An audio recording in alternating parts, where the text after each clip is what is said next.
स्वामी जी के मेरा भारत अमर भारत से पाठ कर रहा हूँ। रोनी मन्ना, कक्षा 11वीं, पृष्ठ संख्या 74। हमारा उद्देश्य है प्रकृति के पंजे से छुटकारा पाना। यही सारे धर्मों का एकमात्र लक्ष्य है। योगी मनस संयम के द्वारा इस परम लक्ष्य पर पहुँचने की चेष्टा करते हैं।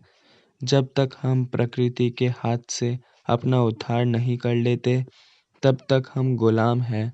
वह जैसा कहती है, हम वैसे ही चलने को लाचार हैं।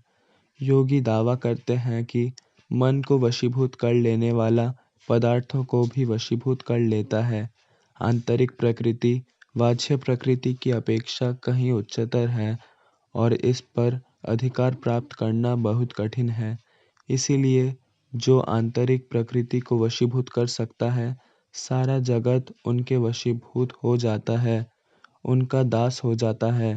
प्रकृति को इस प्रकार वश में लाने का उपाय ही राजयोग है। जय स्वामी जी। स्वामी जी के राष्ट्र को आह्वान से पाठ कर रही हूँ। पृष्ठ संख्या 47। श्रुति माइती। बड़े काम में बहुत समय तक लगातार और असामान्य प्रयत्न करने की आवश्यकता होती है। यदि थोड़े से व्यक्ति असफल भी हो जाएं, तो भी उसकी चिंता हमें नहीं करनी चाहिए। संसार में यह नियम ही है कि अनेकों नीचे गिरते हैं, कितने ही दुख आते हैं तथा कितनी ही भयंकर कठिनाइयाँ सामने उपस्थित होती हैं एवं स्वार्थपरता तथा अन्य बुराइयों के साथ हृदय में घोर संघर्ष होता है, जबकि आध्यात्मिकता की प्रज्वलित अग्नि की आँच से इन सभी का विनाश होने वाला होता है। जय स्वामी जी। स्वामी जी के मेरा भारत अमर भारत से पाठ कर रहा हूँ। प्रियांशु माझी, कक्षा 11वीं। प्राचीन काल में बहुत सी चीज़ें अच्छी थी और अनेक बुरी भी। उत्तम वस्तुओं की रक्षा करनी होगी, परंतु प्राचीन भारत से भविष्य का भारत कहीं अधिक महान होगा। जय स्वामी जी। स्वामी जी के मेरा भारत अमर भारत से पाठ कर रही हूँ। सोमिका दास, 8वीं कक्षा, पृष्ठ संख्या 22। तुम लोगों में संगठन की शक्ति का एकदम अभाव है। वही अभाव सब अनर्थों का मूल है। मिलजुल कर कार्य करने के लिए कोई भी तैयार नहीं है। संगठन के लिए सर्वप्रथम आज्ञा पालन की आवश्यकता है। जय स्वामी जी। स्वामी जी के मेरा भारत अमर भारत से पाठ कर रहा हूँ। सुहृद समन्ता, कक्षा 10वीं, पृष्ठ संख्या 118। त्याग के बिना महान आध्यात्मिकता कैसे प्राप्त हो सकती है? त्याग ही सभी प्रकार के धर्म भावों की पृष्ठभूमि है और तुम यह सदैव देखोगे कि जैसे जैसे त्याग का भाव क्षीण होता जाता है, वैसे वैसे धर्म के क्षेत्र में इंद्रियों का प्रभाव बढ़ता जाता है और उसी परिमाण में आध्यात्मिकता का ह्रास होता जाता है।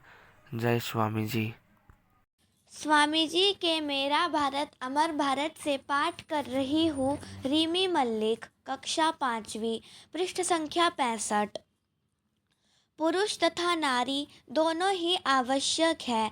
हजारों पुरुष तथा नारी चाहिए जो अग्नि की भांति हिमालय से कन्याकुमारी तथा उत्तरी से दक्षिणी ध्रुव तक पूरी दुनिया में फैल जाए। वह बच्चों का खेल नहीं है और न उसके लिए समय ही है। जो बच्चों का खेल खेलना चाहते हैं, उन्हें अभी अलग हो जाना चाहिए, नहीं तो आगे उनके लिए बड़ी विपत्ति खड़ी हो जाएगी। हमें संगठन चाहिए। आलस्य को दूर कर दो। फैलो फैलो, अग्नि की तरह चारों ओर फैल जाओ। जय स्वामी जी। स्वामी जी के सफलता के सोपान से पाठ कर रहा हूँ। पृष्ठ संख्या 41। शुभ्रजीत माझी, षष्ठ श्रेणी। धर्म के बारे में कभी झगड़ा मत करो। धर्म संबंधी सभी झगड़ा फसादों से केवल यह प्रकट होता है कि आध्यात्मिकता नहीं है।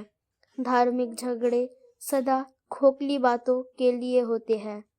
जब पवित्रता नहीं रहती, जब आध्यात्मिकता विदा हो जाती है और आत्मा को निरश बना देती है, तब झगड़े शुरू होते हैं। इसी के पहले नहीं। जय स्वामी जी।